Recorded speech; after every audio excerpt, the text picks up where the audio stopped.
Parasyte. Shinichi awakens to something tunneling into his hand. He traps it there, interrupting its journey to his brain. Now his right arm contains Migi, an alien intelligence that transforms his limb into weapons at will. Across Tokyo, others weren't so fortunate. Parasites successfully reaching brains have replaced human consciousness entirely. They walk among us with perfect camouflage, viewing humanity as nothing but prey animals. What distinguishes Parasyte isn't gore or jump scares, but its cold biological perspective. The parasites aren't malevolent. They're simply claiming an ecological niche with greater efficiency. One controlled scientist calmly explains they're merely doing to humans what humans have done to countless species, displacing them through superior adaptation. As Migi's cells gradually infiltrate Shinichi's body, he becomes a biological hybrid, stronger, faster, emotionally muted. The series offers no heroic resolution, only uneasy symbiosis. Perhaps we aren't the end point of evolution, but simply another transitional form awaiting replacement by something better adapted to a changing world. Amnesia. A single candle illuminates stone walls. You hold a note in trembling hands, written by yourself, to yourself, ordering you to kill Baron Alexander. Your memories? Deliberately erased by your own hand. Brennenburg Castle becomes a psychological maze where darkness damages your sanity meter, while hiding keeps you alive. Looking directly at shambling horrors accelerates mental breakdown. Players must balance concealment against growing madness, a gameplay mechanic that brilliantly embodies the narrative themes. Scattered journal pages reveal your character Daniel's complicity in torture. You assisted Alexander in extracting vitae from innocent victims, believing their suffering would protect you from a supernatural shadow. Your self-induced amnesia wasn't escape, but self-punishment, forcing rediscovery of atrocities with fresh shame. Amnesia pioneers player complicity in gaming narrative. You experience Daniel's journey as personal, making each discovered sin feel like your own. The fragmented storytelling mirrors memory reconstruction, with each revelation more shattering than the last. When lantern oil runs low and shadows encroach, the game's multiple endings offer no easy redemption.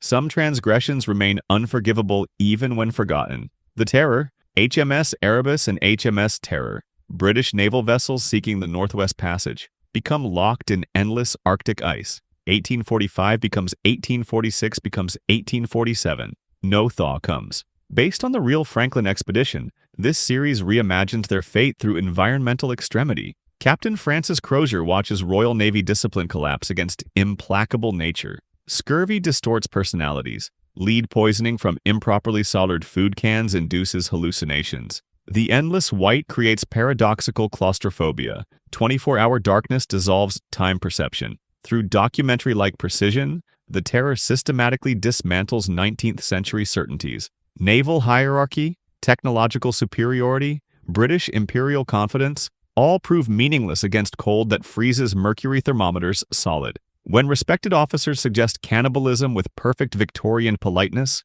the series reveals its philosophical core. Civilization exists as mere temporary arrangement against natural forces. While a supernatural Toonbach stalks the ice, the true antagonist remains the Arctic itself, wholly indifferent to human presence. Men hallucinate dead comrades walking beside them across endless white. The environment doesn't actively oppose human intrusion, it simply doesn't acknowledge it at all. This sublime indifference ultimately proves more devastating than any malevolence could be.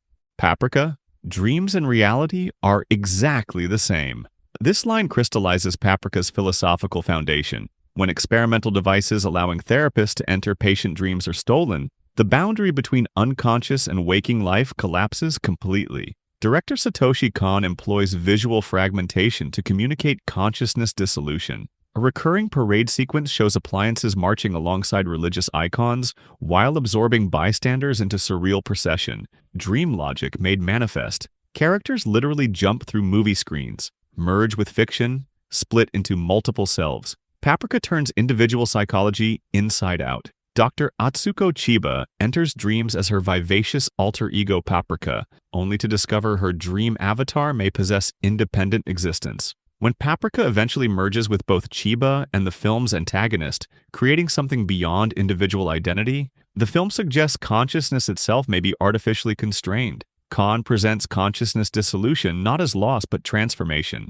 Rather than warning against blurring reality-fantasy boundaries, Paprika suggests these boundaries were always illusions. Dreams aren't departures from reality, but glimpses of a more fluid existence we've artificially suppressed through rationality. Tokyo Ghoul. Kaneki's transformation begins with a transplant. After surviving a ghoul attack, surgeons implant his attacker's organs, unknowingly turning him into something neither fully human nor ghoul. Normal food now triggers violent illness. Only human flesh satiates his hunger. Tokyo Ghoul presents this metamorphosis through distinct visual stages. Black hair marks innocence. White hair after torture signifies surrender to ghoul nature. Black and white combination later represents attempted integration of dual existence. Society offers no middle ground in this binary world. The Anti-Ghoul Commission of Counter-Ghoul, CCG, executes any with ghoul biology, regardless of actions. Most ghouls view Kaneki as abomination. His doomed attempts at maintaining humanity through self-starvation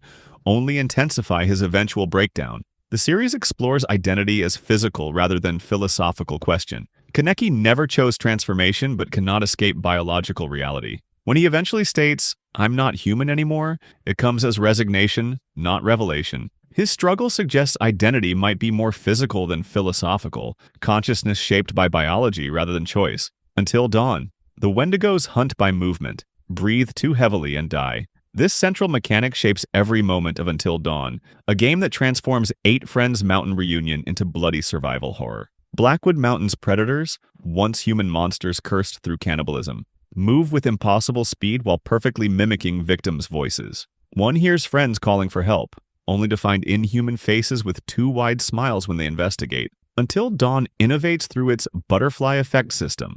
Every decision, from minor dialogue choices to life-or-death split-second reactions, creates permanent consequences. The game studies player behavior, identifying individual fears and dynamically adjusting to target-specific phobias. Afraid of clowns? Expect clown imagery. Startled by sudden movements? More jump scares appear. The game forces psychological reckoning with decision-making under duress. Once a character dies, they remain dead for the entire playthrough. No restarts, no do-overs. This mirrors trauma's second-guessing, where we eternally wonder which alternative choices might have prevented tragedy. As dawn breaks over the mountain, survivors must live with actions taken under pressure, facing the psychological aftermath of choices made in darkness.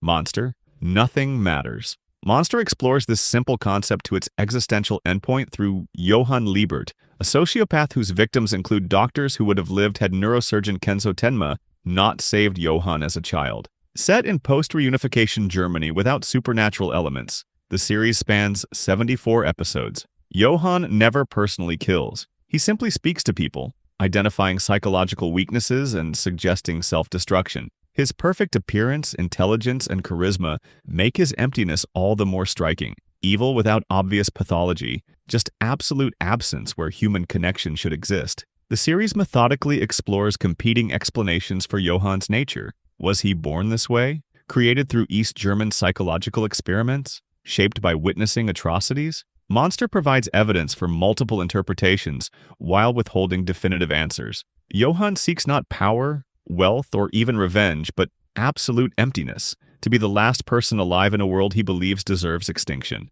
This cold rationality represents nihilism's logical endpoint. If existence truly has no inherent value or meaning, Johann's conclusion becomes difficult to refute on purely philosophical grounds. Monster suggests that perhaps meaninglessness itself, not malevolence, represents existence's most fundamental threat, the outsider. Georgia detective Ralph Anderson arrests Terry Maitland, beloved teacher and coach, for brutally murdering a child. The evidence appears overwhelming. Fingerprints, eyewitnesses, and DNA place Terry at the crime scene. Simultaneously, equally conclusive evidence shows Terry at a teacher's conference 70 miles away. Video footage, fingerprints, and multiple witnesses confirm his presence. Both evidence chains are scientifically perfect. Both cannot possibly be true. The Outsider initially presents as procedural investigation, with rationalist Detective Anderson dismissing contradictions as errors. As impossibilities mount, the narrative gradually introduces El Cuco, a shape-shifting entity that deliberately manufactures contradictory evidence trails. This concept subverts foundational assumptions of justice systems worldwide. El Cuco doesn't hide its crimes, but creates perfect evidence while simultaneously establishing ironclad alibis. It feeds on grief and confusion generated when innocent people confront irrefutable evidence of crimes they didn't commit. The series poses a singular question. If an entity exists that can manipulate evidence itself, how many wrongful convictions throughout human history might represent not justice system failures, but deliberate cultivation of human suffering? Subscribe for more interesting stuff. Tell us your experience in the comments.